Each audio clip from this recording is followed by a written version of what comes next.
Hi everyone, this is John Byrne with Poets and Quants. Welcome to our Profile of the Week on MBA Watch, sponsored by mbaMission. We have a really interesting candidate. He calls himself Mr. Fish. Why? Because he's an avid fisherman, that's why. He's got a 3.7 GPA from the University of Maryland in College Park. His major was environmental science.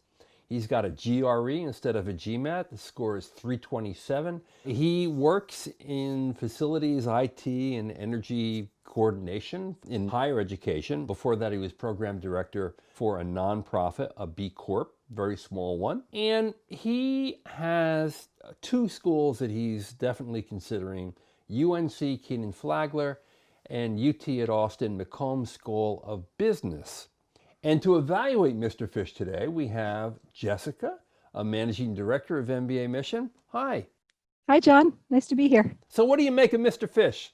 So, Mr. Fish is really interesting. When we talk to applicants, we talk to them a lot about needing to have diversity, to have strength at work and strength with extracurriculars, and we look for lots of extracurriculars.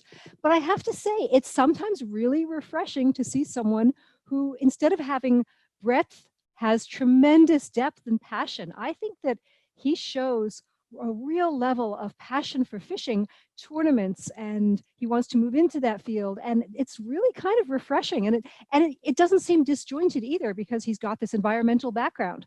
So I think he's going to be a pretty distinctive applicant. Now his target school, his first choice school, is Kenan-Flagler, and one point he makes is, at UNC I'll join the Bass Fishing Club. And I wonder if he's picking his schools on the basis of fishing clubs than on academics, culture, the MBA experience overall. I certainly think that's a good question to ask him. I wonder if he is. Given that his goal is to go work in marketing for an outdoors company, I might suggest that instead he looks a little more broadly than whether they have a fishing club, because after all, if they don't have one, he can start one. That's really true. And see instead if they have an outdoors club, if they have any kind of recruiting for retail, what that's like for him in terms of career path. I think that should probably be more of a deciding factor for him. So you would recommend a few other schools in addition to Kenan-Flagler and McCombs? Yeah, I think I would. I think there are a lot of schools that could be really interesting for him. I would look at schools that have a lot of outdoorsiness, I will call it, like Tuck or Duke. Schools that tend to really like athletes, tend to have a lot of cohesion and teamwork. Darden, I think those are schools that would be appealing to him, and that they would find him very interesting as well. Now, Jessica, what about Kellogg? He's got a big lake to fish in right outside the building, and it's a school known for marketing. That's true. It is. I think Kellogg is a great choice for him, but I think he has to recognize coming in that his background is in nonprofit management and in IT and in facilities, and he wants to move into marketing. So he's actually making two big switches with his career, one into working for an outdoor company and the other into working in marketing. So I could see how Kellogg could be appealing to him in terms of learning marketing, but he'd have to recognize that he's competing to get in with people who may have stronger marketing backgrounds, and I would advise that he position himself as being strong in other areas, because Kellogg doesn't want an entire class full of only people who are good at marketing.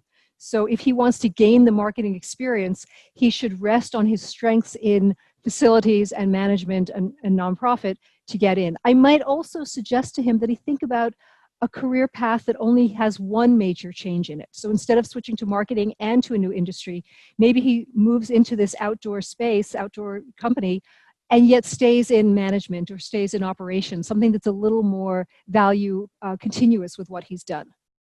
Now, he's got good stats. I mean, really good stats, a 3.7 and 327 GRE, which is only 1 point below Harvard's average for the class. Should he be aiming higher in terms of an MBA program? Well, I always think people should aim for their dream schools, because their chance of getting in, no matter how small it is, it's a lot smaller if they don't apply. So Jessica, how does he use his passion to advance his chances for getting in? That's a great question, John. And I think that's really the key, is he has to harness his strengths and really execute on the application. He can't only be talking about his hobbies. He still needs to present what he's done at work and show that he's had an impact. And he can't be one note, as much as they have this deep passion, that he can't go to UNC and say, that's all I want to do is this bass fishing. So it's a combination of harnessing the passion and also showing that he has many other strengths as well, and really making sure that his application overall talks about his accomplishments, how he'll use the school. So I think that it's about the execution as much as about the passion. Okay, Jessica, I'm going to ask you now, look into your crystal ball. Tell me, what do you think his odds are at Kenan-Flagler, his first choice school? Oh, a Kenan-Flagler with his GRE, which is well above their average, and his GPA. And if he wants a school like that so specifically, my guess is that it's something really specific. Maybe it's the Bass Fishing Club, but maybe there are other parts that he can really articulate and that he's passionate about it. So I would say his chances at that school, which already has an acceptance rate of around 50%, is pretty high. I would put it at 70 to 80%. Whoa, okay. You know, that's incredibly high. I got to tell everyone out there because, It is you high. know, admissions at highly ranked, highly selective schools often can be random. Random in the sense that really good people get turned down every year. And sometimes you can't really tell why they're turned down because they could have what you would think would be the perfect application. So 78%, Jessica loves this guy. Jessica, do you fish? I do not fish. I have Okay. fished once in my life. Well, I've got to say, your passion for this guy is amazing, particularly because you don't fish.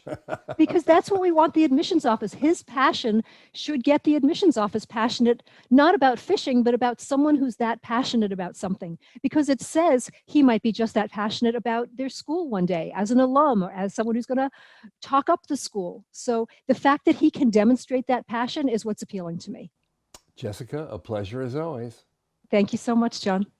And now for all of you, that's great advice. Everyone has a passion. I have a number of them. And that's terrific advice for how to channel your passion into an application in a way that makes it more effective for you. So Mr. Fish, pack your rod, pack your reel and your lures. I think you're going to be fishing in and around Kenan-Flagler soon. This is John Byrne with Poets and Quants. Thanks for watching MBA Watch, our profile of the week, sponsored by MBA Mission.